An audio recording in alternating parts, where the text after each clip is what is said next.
নমস্কার বন্ধুরা, মাই মমস কিচেনে আপনাদের সবাইকে স্বাগত জানাই। আজকে মা না, আজকে আমি রান্না করব। আজকে রান্না করব ধনিয়া চিকেন। তো দেখুন বন্ধুরা কিভাবে রান্নাটা করছি, প্রথম থেকে শেষ পর্যন্ত দেখবেন। প্রথমে আমরা মাংসটাকে ম্যারিনেট করে নেব। দেখুন কিভাবে ম্যারিনেট করছি। মাংস আছে,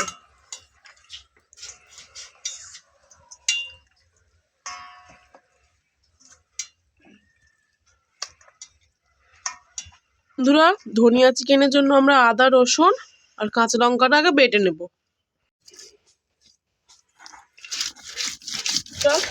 আদা, রসুন আর কাঁচা লঙ্কাটা বেটে নিয়েছি। কাঁচা লঙ্কাটা আপনার যে যেরকম ঝাল খাবেন সেরকম দেবেন। এবার দেখুন কি দিয়ে ম্যারিনেট করে নিচ্ছি। ও হলুদটা একদম হালকা করে দেবেন। পরিমাণ মতো নুন দেব আমরা। ভালো করে এটা মাখিয়ে নেব। রান্নাটা শুধুমাত্রই কাঁচা লঙ্কা দিয়ে হবে, কোনো গুঁড়ো লঙ্কা আমরা ব্যবহার করব না।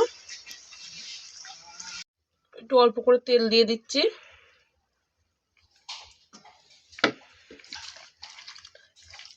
তেল গরম হয়ে গেছে, গোটা গরম মশলা,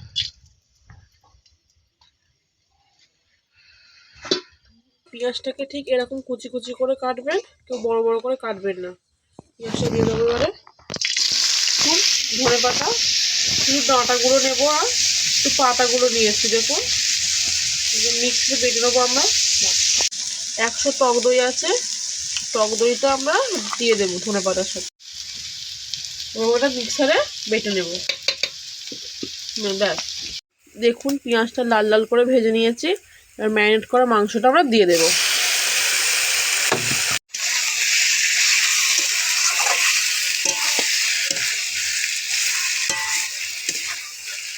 বন্ধুরা এটা একদম হালকা আঁচে করবেন, বেশি তাড়াতাড়ি আঁচ দিলে বা জাল দিলে তো ভালো হবে না। বন্ধুরা হালকা করে একটু ধনে গুঁড়ো দেব, জিরে বাটা করে একটু কাশ্মীরি লঙ্কার গুঁড়ো দিয়েছি। এটা হালকা করে কষিয়ে নেব। এবারে কালারটা কেমন চলে এসেছে। বেশি একদম জোরে জাল দেবেন না, একদম হালকা আঁচে এটাকে করবেন।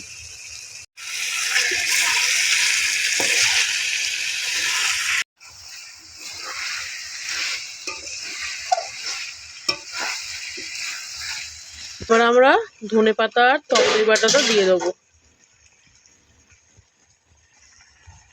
কালারটা কেমন এসছে। আমরা কিন্তু মাংসটাতে একটু জল দিইনি এখনো। ধনিয়া চিকেন একটু শুকনো শুকনোই হয়, বেশি জল দিলে ভালো লাগবে না।